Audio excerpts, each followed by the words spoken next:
collaborating in some way is awesome. LinkedIn has announced collaborative posts. It's a new feature where multiple profiles and or company pages can publish and share a post together. Do you feel like this is the future of trust and reach on LinkedIn? I really do think this is going to become table stakes. You know, if you try to share something from your company page, it's getting no reach. No one's ever going to see that. And so companies are saying they're trying to encourage their employees, hey, would you post about this? The easiest way to do that is just to have them hit reshare on the company page post. But of course, that gets no reach either. When you're trying to encourage employees to get involved, how much better can you do than saying, hey, let's all collaborate? It'll be easy. You don't have to come up with the content yourself. And if LinkedIn shows good reach here, then I think this is going to be amazing. So somebody comes to you and says, hey, I want to start doing collaborations. What's the first thing you're going to tell them to do? Like, where do we start with this? It's great to be here with AI slop flooding feeds, the future of trust at scale. I really think it's going to be collaborating with other people and brands who already have loyal audiences. And LinkedIn seems to be betting on this as well, cracking down on AI-generated content and giving us new tools to expand our reach through collaboration. So today, we're going to walk through how to take advantage of this so you can future-proof your brand's presence on LinkedIn. Very excited to be joined by AJ Wilcox. AJ is the world's leading LinkedIn ads expert who teaches businesses to drive high-quality B2B leads at scale. He's also the founder and CEO of B2 Linked and the host of the LinkedIn Ads Show podcast. Today, AJ, Mike, and I are going to explore what these latest updates from LinkedIn mean for small business marketers and owners like you. AJ, welcome back to the show. Oh, gentlemen, I'm so excited to be back. Thanks again for the repeat invite here. Yeah, so we've seen this happening, and LinkedIn keeps doubling down on cracking down on low-quality AI-generated content, often referred to as AI slop, in order to prioritize authentic professional conversations, as they call it, and expertise. So anytime content appears to be generated by AI and lacks clear perspective, as they say, or quote, is just that AI slop category, they say it's going to be less likely to be widely distributed beyond a person's immediate network, which as marketers, we're obviously trying to reach new people. So I guess my first question here as I look at this, AJ, is LinkedIn being hypocritical since we still have that enhance post AI button literally in the compose box? Yeah, I think it comes across that way. I mean, LinkedIn were the very, very first ones to jump in. Like as soon as ChatGPT came out, they immediately started building all of these AI features into the platform. Like they're encouraging people implicitly that they should be using it. But now, of course, as we do start using it, or if we're using it wrong, now they're saying that they're going to slap our wrists. So it does feel a little bit that way. But I'm actually really glad that the pendulum's swinging back, towards the like, we're forcing you to have to be authentic, because it's if everything is slop, no one's going to stay on the network. It's not going to be a great place to be. Yeah, obviously that's bad for everybody, including LinkedIn. So, we're obviously not going to stop using AI to enhance and optimize our workflow. But like, what do you think the key is to doing this without being labeled slop? They kind of gave us a hint there with a clear perspective. But what else do you think makes content stand out in a way that's not going to be considered slop? Yeah, the kinds of content that isn't written like AI, it's obviously different. Perspective is a great word. I think authenticity is a word that may be overused, but I think that communicates it as well.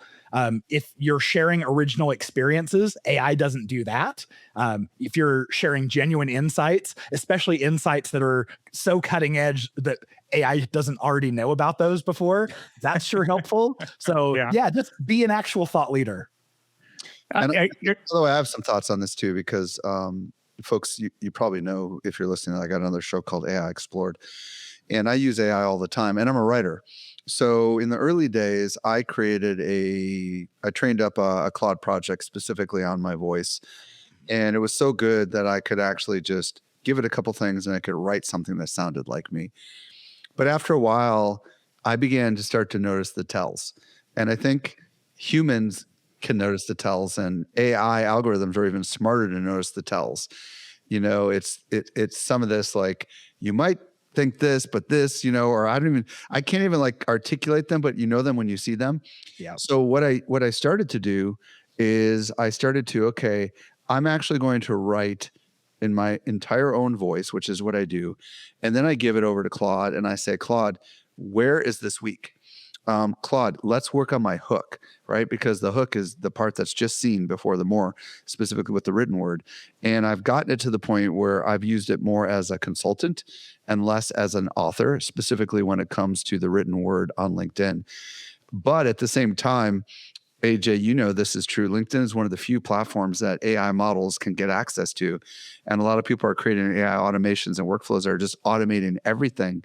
And I would imagine as a result of this, because, Facebook has locked it down where you can't actually, unless you're really creative and you're using a Chrome extension to allow you to take over your browser, they just kind of lock down the models to be able to go in and do this kind of stuff.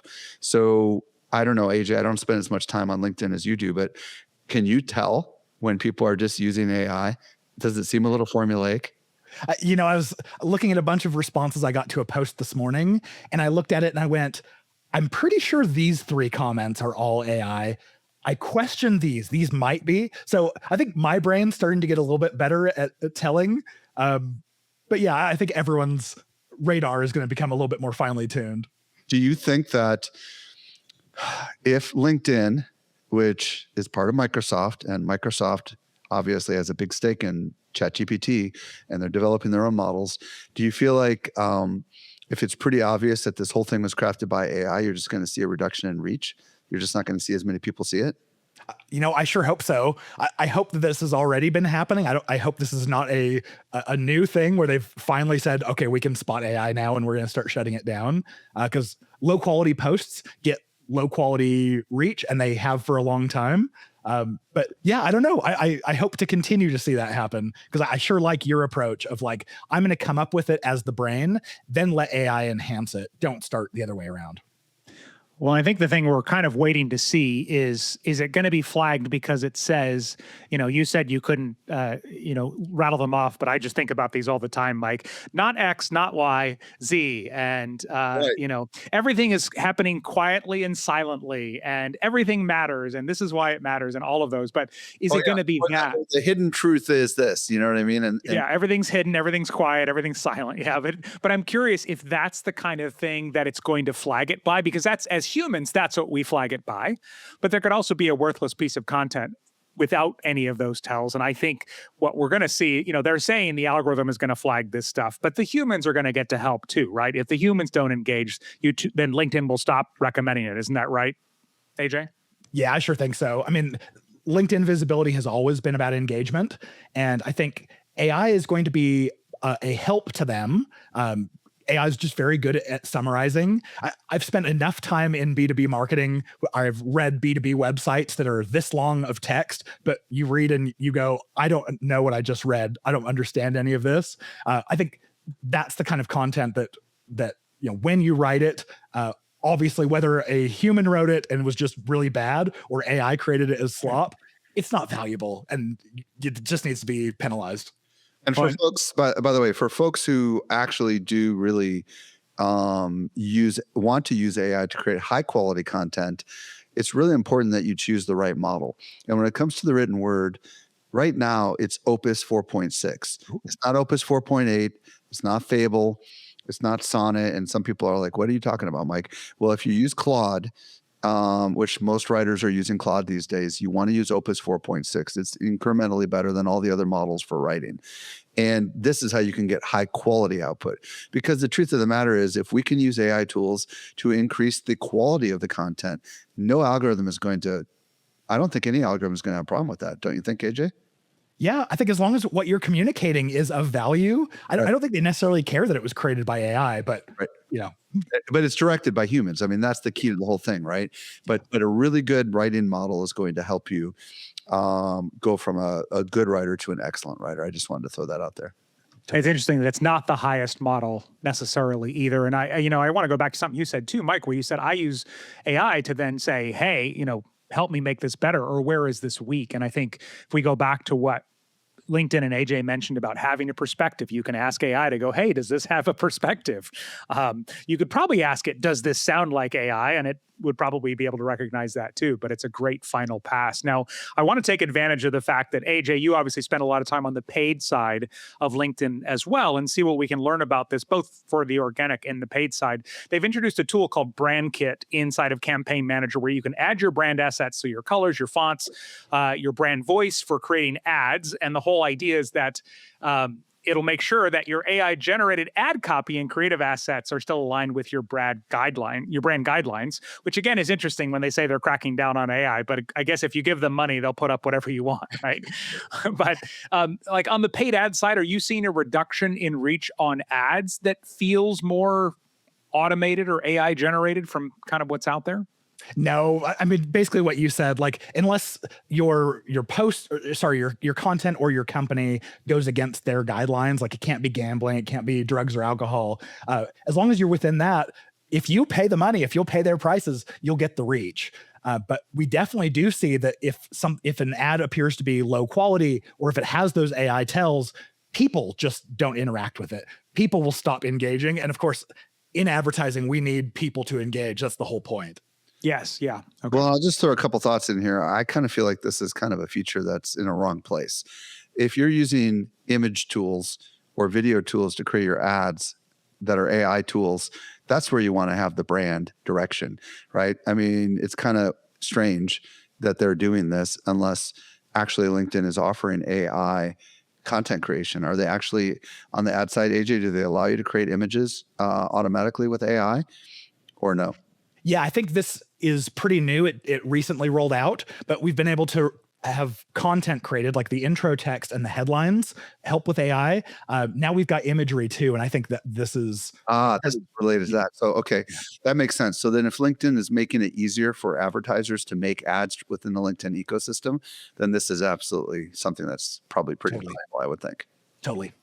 Yeah. So now we live in this world where anybody who knows what they're doing can spin up a professional looking website and 5 posts a day on LinkedIn using AI, which is kind of what we're up against. And so I think that aligning brands with people who already have trust with an audience that you don't have trust with is an incredible opportunity. And LinkedIn has announced collaborative posts. So this is a feature we've seen on some other platforms, but it's a new feature where multiple profiles and or company pages can publish and share a post together. All the collaborators will be visibly credited and their names will be displayed at the top of the shared post. Now, I didn't see any info about how many could be in one post. And of course, every participant has to approve being a collaborator. So it's not like a tagged post where you can just tag somebody and they're in the post without their permission. So that's good, I think. But do you feel like this is the future of trust and reach on LinkedIn? Or is this one of those things where it'll be novel for a while and then it'll just be another feature that we occasionally see? You know, I really think, I haven't seen the feature yet. I really do think this is going to become table stakes. Think about it from the perspective of a company where, you know, if you try to share something from your company page, it's getting no reach. No one's ever going to see that. And so companies are saying, they're trying to encourage their employees, hey, would you post about this? The easiest way to do that is just to have them hit reshare on the company page post. But of course, that gets no reach either. And so when you're trying to encourage employees to get involved, how much better can you do than saying, hey, let's all collaborate? It'll be easy. You don't have to come up with the content yourself, all by yourself. We'll all kind of help. And if LinkedIn shows good reach here, then I think this is going to be amazing. So you would see it as like one executive would start the post and then send it to the others and everybody else just has to approve, or a department or employees or something along those lines. I think so. Yeah. And, you know, collaborating with people outside the organization is awesome too. Find someone who their product or service is tangentially related to yours.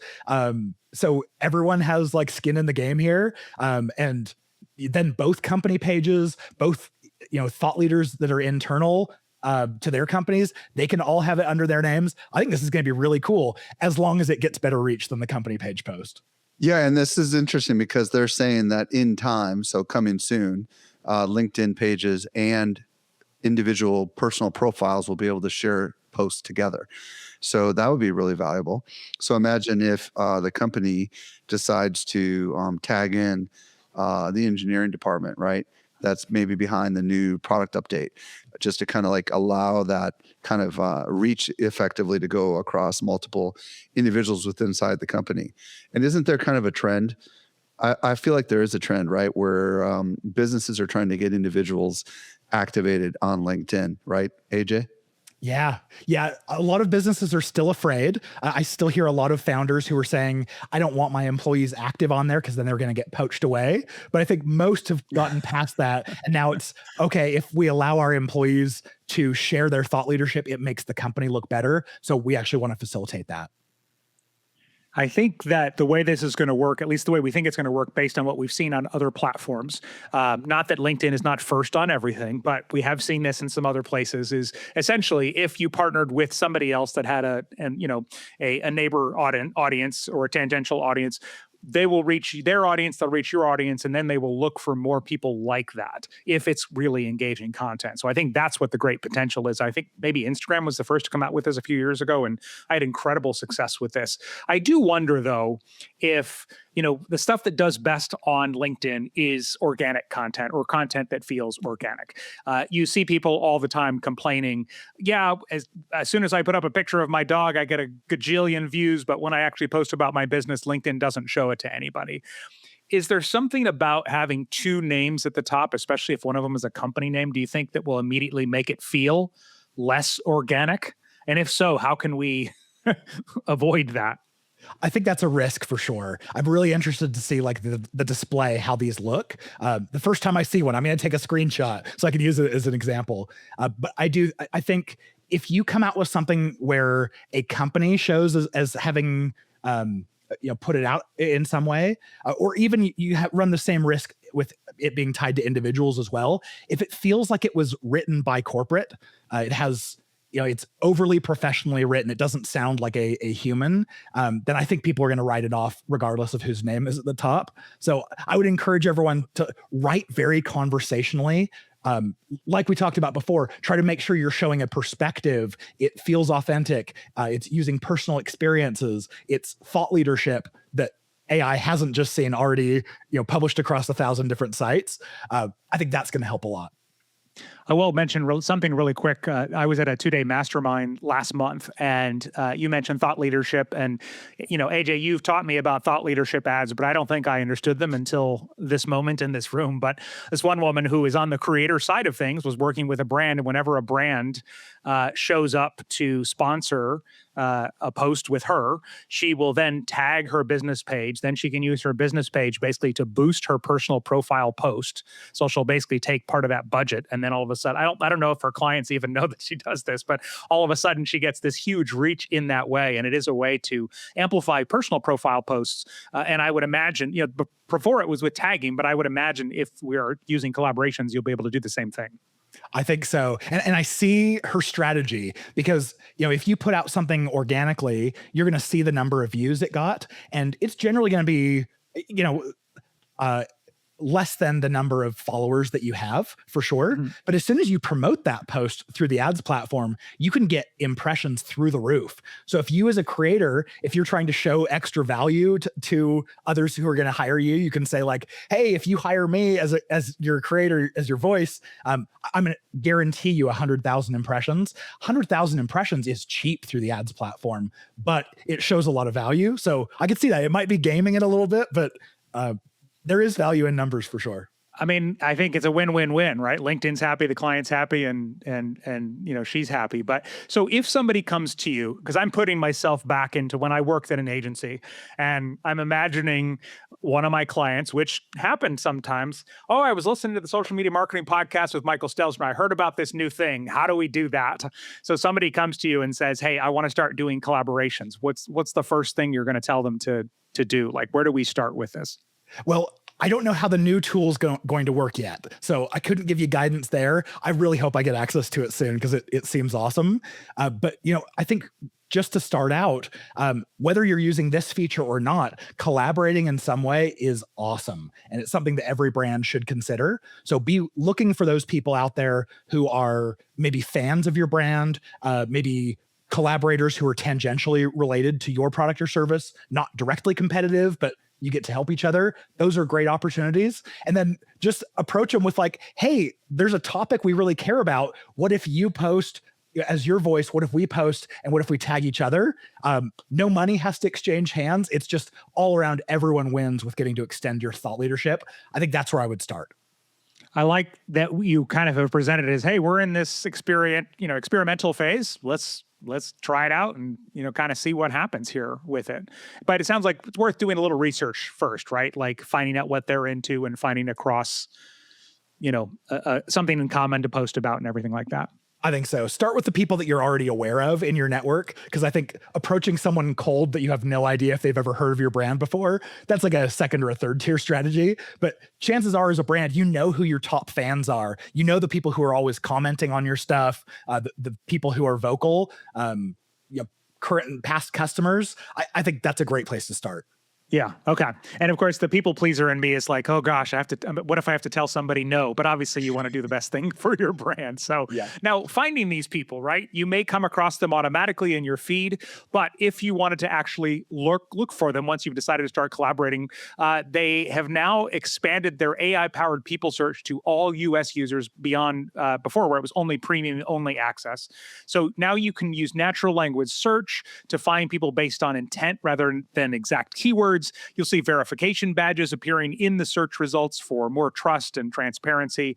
And then also AI-generated profile summaries in search results to explain why a person is relevant and highlight shared connections or experiences.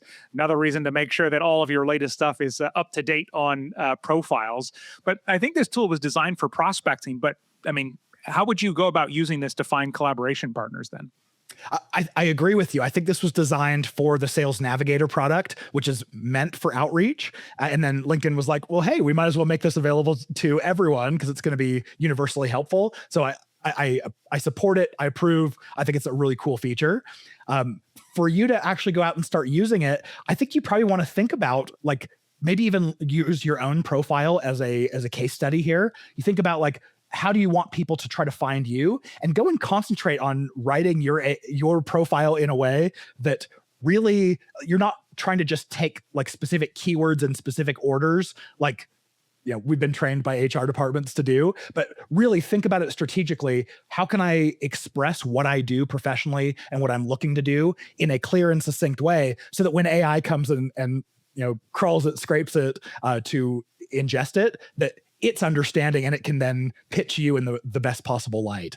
Once you've seen it in your own profile, I think it's a lot easier to now think, okay, when I go out and start looking for others, what am I looking for? AJ, I got a question for you. Jerry brought up verification badges, and what's your view on what they are? I know there's two ways to go about doing it. Is it worth it for us to do it? Like, what do you think about that? I think there's two sides of the coin here. There are some people who want to be found. So if you're running your own organization and you're looking to attract clients or customers, I think you want to be found. I think there are also people out there who don't want to be found because they're tired of doing sales pitches over and over. But I don't see a downside for the most part in being visible. And so I think any way that you can decorate your profile, whether it's verification badges, being a premium member for sure, if you have, I don't know if they're going to show it, but certifications and skills, they might decorate your profile that way. If you've added different interests to your profile of like certain product interests, they might decorate it that way. So yeah, in marketing, it's all about standing out. And I think anything you can do to help your listing stand out it's going to be like the new SEO. Well, I remember, at least this is how it used to be. If you work for a company like I do at Social Media Examiner, you can verify that you actually work there, because I got a ton of people who claim they work here. You do not, right? And it just verifies by sending you to the actual domain of the, it sends the email verification to the domain. But then there's this more sophisticated verification where you have to go through this identity thing. Is that worth it? Or do you feel like just email verification is sufficient enough? What's your thoughts on this? I think however you do the verification, it's probably going to show the same badge, but I don't know for sure there. But I do see verification was something LinkedIn rolled out, and not very much was dependent on it. You didn't change a whole lot, but over time, obviously they want that verification to mean more and more and to actually be valuable. And so I think whether you're if you are not currently, I think you should probably seek that out and at least make sure that you've got the verification. Whether the one that you do through Clear in the US is any different than scanning your driver's license versus emailing the domain, I don't know which is going to be more I will tell you, for whatever reason, I could not get Clear verification no matter what I tried, even though I know that I did everything. And I think that their AI models were screwed up or something, but the email verification was dirt simple. So I just decided to do that, because who doesn't want a check mark next to their name, right? I mean, like, I feel like as marketers, we all want check marks next to our names. Yeah, of course. And I would imagine they probably even have different color check marks, do they? Or is it not like the other platforms, AJ, where they have like different colors that mean different things? I think I've only seen the one color for verification, but I know if you're like I forget what they call it, like a top voice or something, there's a separate badge that you have. So I wouldn't be surprised if they have different colors for different levels. They like to stratify us. Yep. And so for the chances, if I'm hearing you correctly, AJ, of us coming up in search, you're saying anything we want to be known for, use every possible tool on our profile, whether it's a verification, like you even mentioned interests, right? Which is not something I would have thought of, but you want to be listed for all of those things. There's a software tool that I use that all of a sudden gave me this pop-up a couple of weeks ago. It said, hey, you are... we think you're good at this. Add it to your LinkedIn profile. So I've seen these third-party tools. It's video editing, which is not something I'm looking to be known for. So, but basically, take everything that you want to be found for and add it in there somewhere. Yep, I think it's all worthwhile. And was that tool by chance Descript? It was, yes. Yep. Okay. I saw the same thing on mine.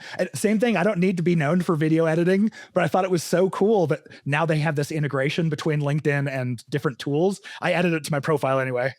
Because they made you feel special. Like Mike just said, you got the check mark. We all want a check mark, right? So, all right. Well, another way that we can increase trust, I think, is by partnering with creators. And so LinkedIn has launched a creator marketplace. This is a new platform within Campaign Manager where brands can find, evaluate, and partner with creators based on their expertise, their audience, and their content performance. In a study, 82% of B2B marketers said that creators increase credibility with decision makers. So, first of all, I'm curious, is this a tool that somebody could use to find somebody even if they weren't actually placing a paid ad campaign? This is actually only for inside the ads platform. And I'll give you the background here. We know that thought leader ads are they're the cheapest and the easiest type of ad to run that gets a lot of reach, a lot of engagement at low cost. So LinkedIn knows this. They're trying to encourage people to use this ad format.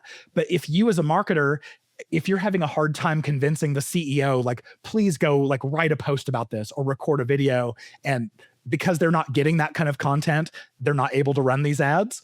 This is a direct answer to it. So what happens is anytime someone mentions your brand, you can now go into the creator marketplace and it will surface like, hey, here are the people who have mentioned your brands. Do you want to look at them and maybe send them a request to sponsor their post? And so it's all about making it easier for brands to launch thought leader ads that they know are going to perform great.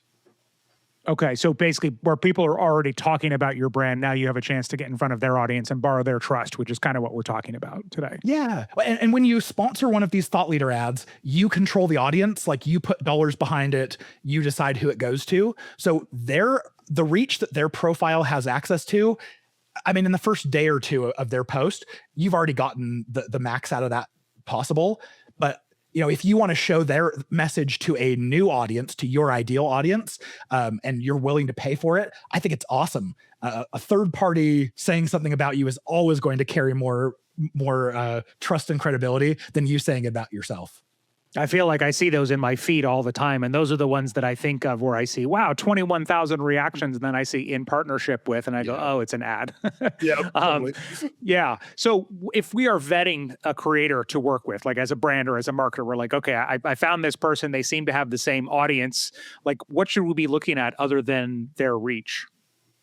I think their reach is certainly interesting. But it doesn't tell the whole story. I would certainly look at like many of their past posts and see if I see like an average number of reactions and comments that they get on each post.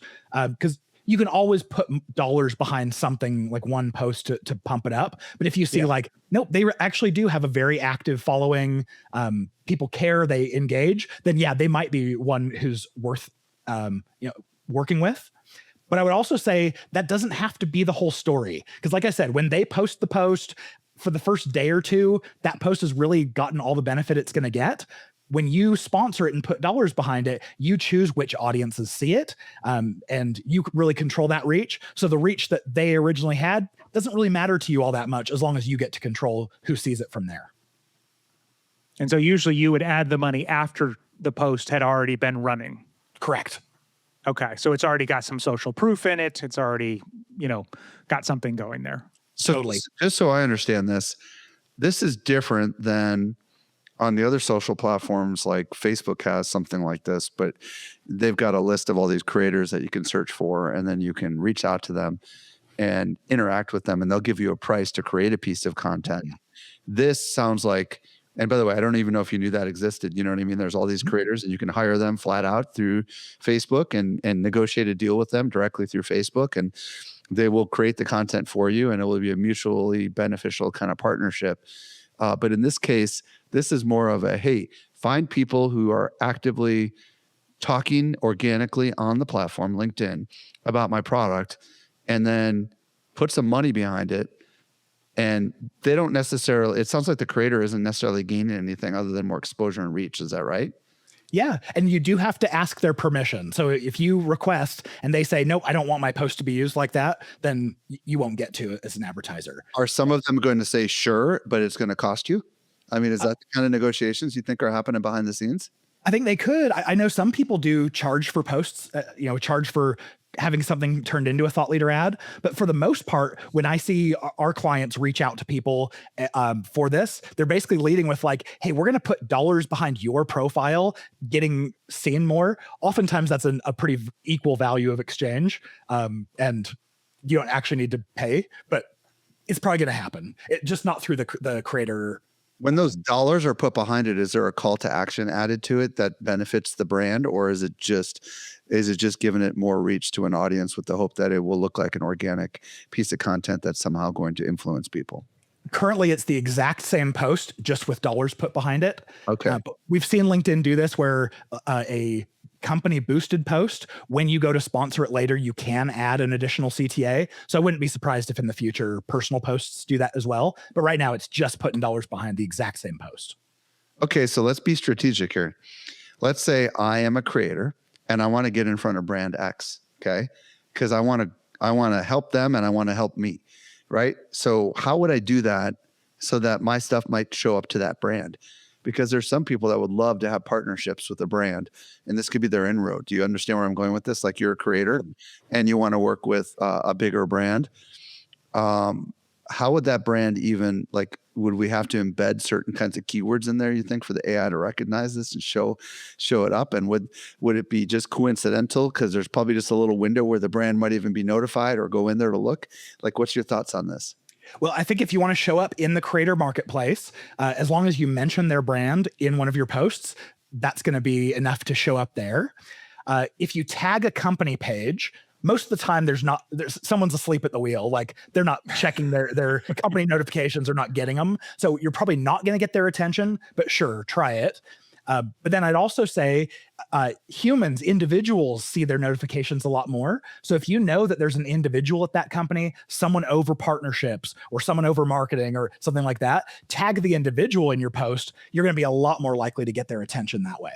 Yeah. So for example, if you're doing a review of product X, right? Maybe it's a new release of a piece of software, or maybe it's a new hardware product, or maybe it's who knows what.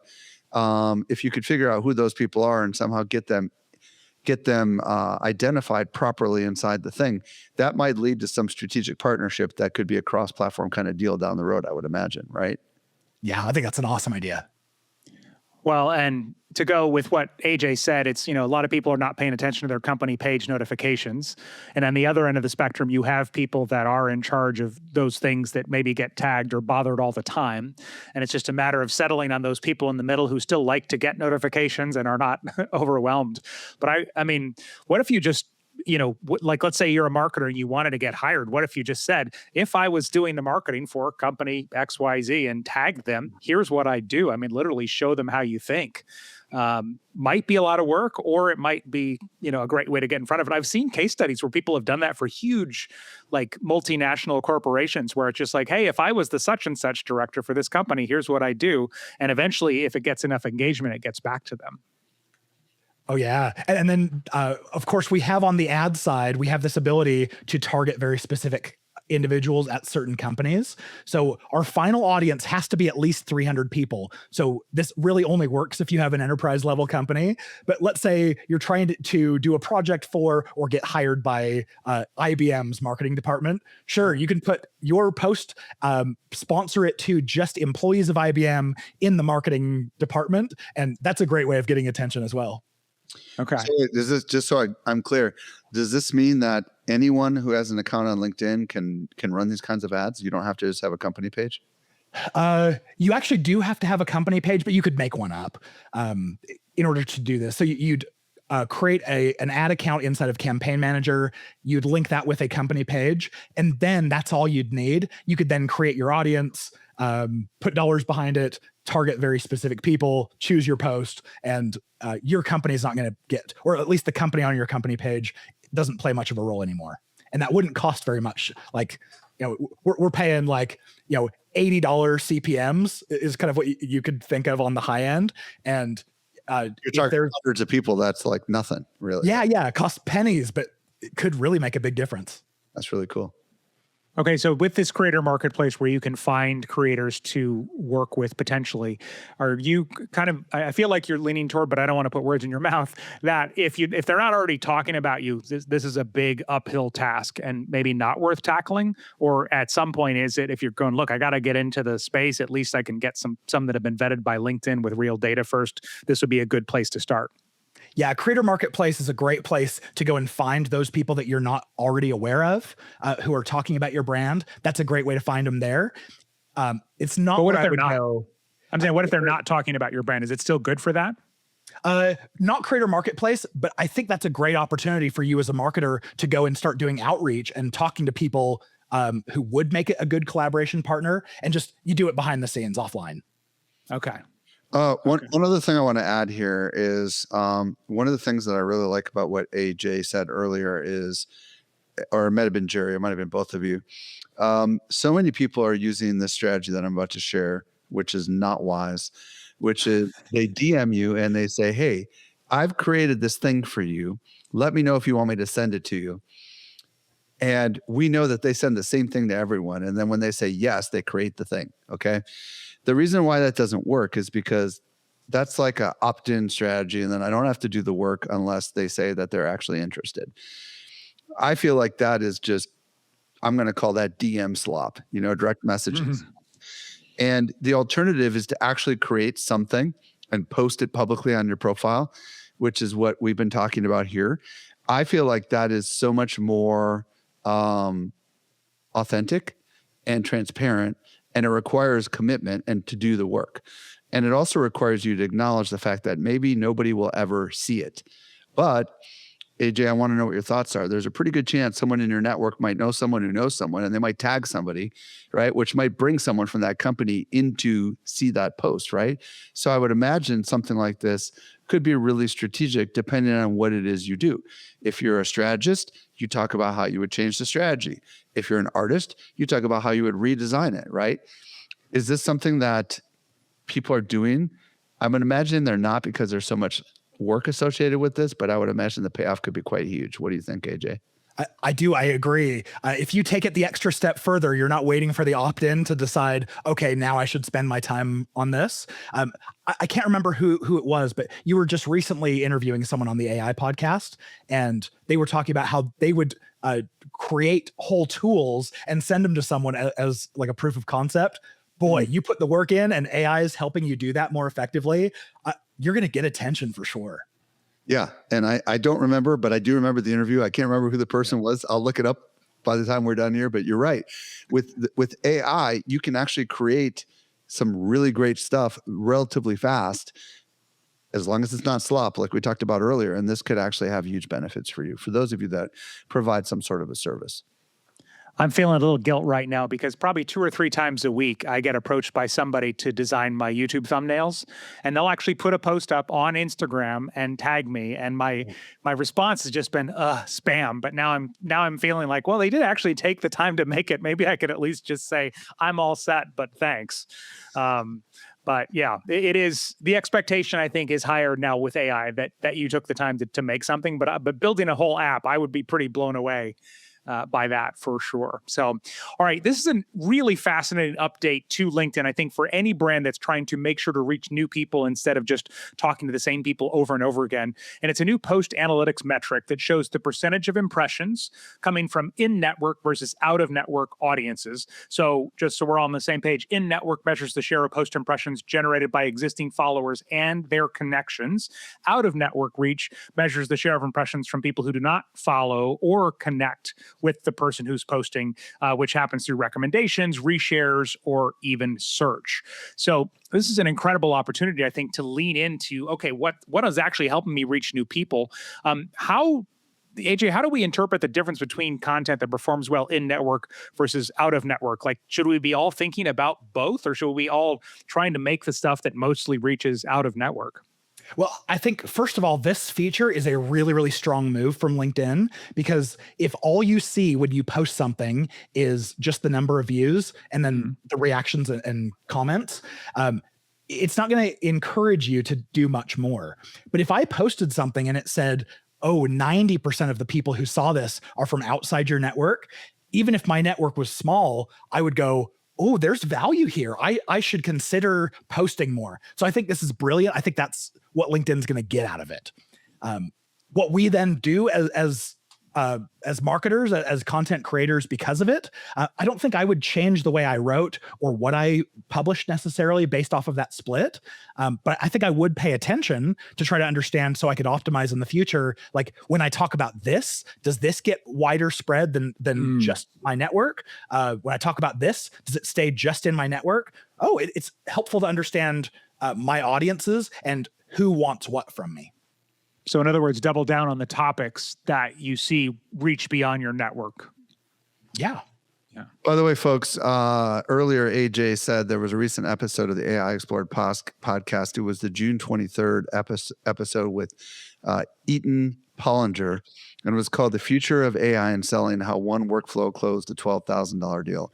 So, simply said, if you go check out the AI Explored podcast, this guy talked about how it's so easy now to create interactive AI resources with tools like Claude that with the right direction and the right effort, you can spin up something that's highly customized for a prospect, so that when you actually get to the point of a meeting with them, you're showing them a semi-completed project, and the likelihood that you're going to get a yes goes through the roof. Now, this is not what people are doing, because historically you would have had to have done a huge amount of work for something like this. But now AI tools make this really, really powerful.